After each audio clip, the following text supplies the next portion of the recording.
It started like so many summer nights do. Quiet, still.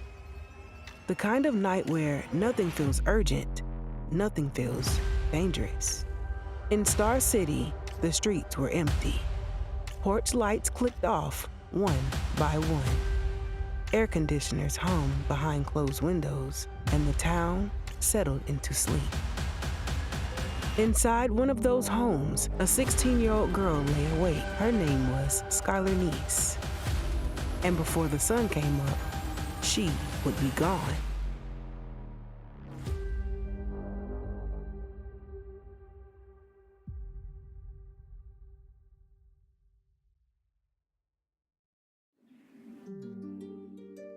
Welcome to Behind the Yellow Tape.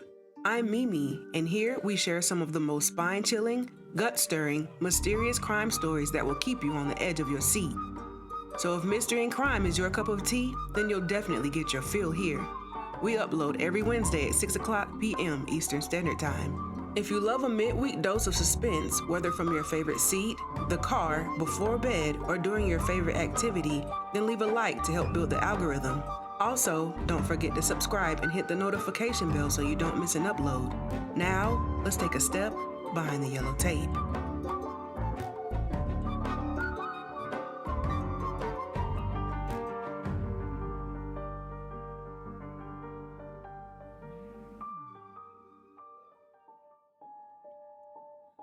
Skylar wasn't reckless. She wasn't secretive in the way people later tried to frame her. She had routines, responsibilities, expectations she actually met. She worked at Wendy's. She showed up on time, clocked in, and did her job. She texted her parents when she'd be late. She came home when she said she would. Her life wasn't complicated. It revolved around school, work, and two girls she trusted completely, Rachel Schoaf and Sheila Eddy. They were always together, in the car, at school, and on their phones late at night. They had the kind of friendship that feels permanent when you're 16, unbreakable, until it wasn't. By the summer of 2012, something had changed. Not loudly, not like a dramatic fight, and no single moment anyone could point to, but something subtle. Messages that felt colder, silences that lasted longer, looks that didn't quite land the same. Skylar noticed. She didn't confront it directly, and not in a way that forced answers. Instead, she wrote about it. Vague posts, fragments of feeling. You doing stuff like this is why I can never completely trust you. It didn't sound like a warning. Well, not at the time. But looking back, it reads differently. July 6th, 2012, just after midnight. Skylar pushed her bedroom window up, slipped outside, and her feet touched the ground quietly. This wasn't new. She'd done it before. There was no fear, no hesitation, just a familiar routine. Headlights cut through the dark. The car pulled up, and inside were Rachel and Sheila. From Skylar's perspective, this was safe, predictable, and normal. She got in. They drove away. And just like that, everything shifted. They drove out of Star City, past the last streetlights, past the familiar, into something darker. The conversation in the car, we'll never fully know. Maybe music played, maybe they laughed, maybe there were moments of silence that felt slightly off. But nothing would have told Skylar what was coming. Because what she didn't know was that this wasn't spontaneous. This wasn't a sudden decision. This had been planned. Rachel and Sheila had talked about it, but multiple times they had built the idea slowly, tested it, and then agreed on it. They bought knives. They chose a location. And once they committed to it, There was no version of the night that ended differently. The road narrowed. Trees closed in. There were no houses, no light, no one to hear anything. And eventually, the car stopped. A wooded area in Pennsylvania. They told Skylar to get out, and she did. There's a moment here, a moment that's hard to sit with, because everything still looks normal. 3 girls standing in the dark, no visible threat, no obvious danger, just a pause. And then, one of them said it. Count to 3.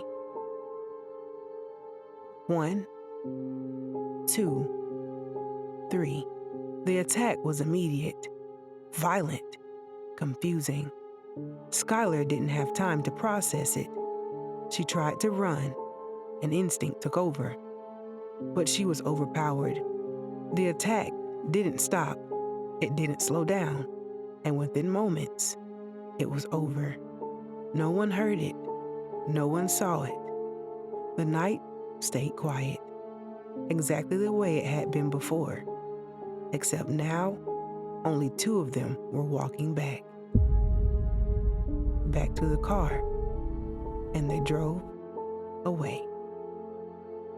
Skylar's supposed friends returned back to their lives, cleaned up, changed clothes, and by morning, they were back to being normal teenagers. They went to school, they smiled, and when Skylar was reported missing, they were there, standing beside her family, comforting them, helping searches, acting like nothing had happened. Morning came. Skylar's parents woke up. Her room was empty, the window open. At first, it looked like a runaway, but something was wrong. She hadn't taken anything. She didn't take a bag, charger, and it seemed as if she had no plan. She was just gone. Police started with what they had, surveillance footage. And there it was, Skylar getting into a car, her friend's car. Rachel and Sheila were questioned.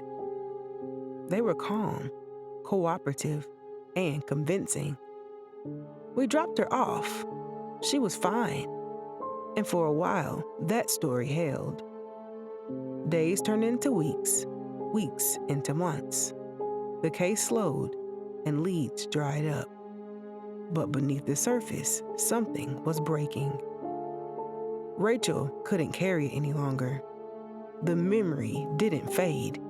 It replayed every night, in every quiet moment. Panic attacks, anxiety, the kind that just doesn't go away until eventually it forces its way out. Rachel confessed, not dramatically, but completely. She told investigators everything, even led them to the site. She showed them where Skylar had been left. For investigators, it was the break. For Skylar's family, it was the confirmation, the kind you never want as a parent. Sheila denied it at first.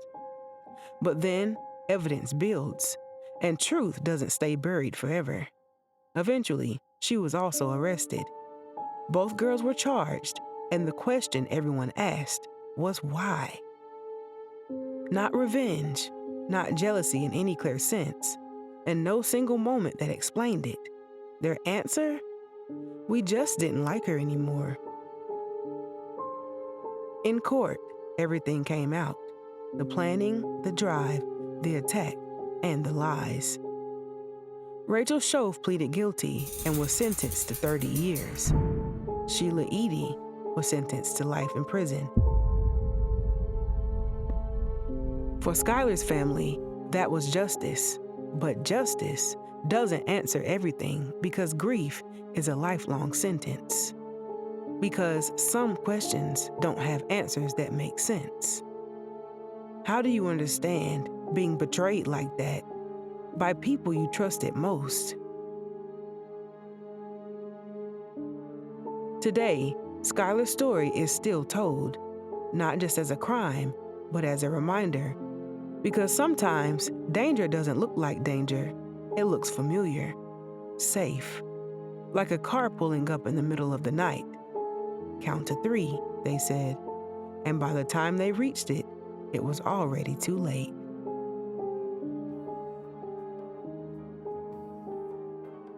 This was a tragic story of a friendship turned enemy.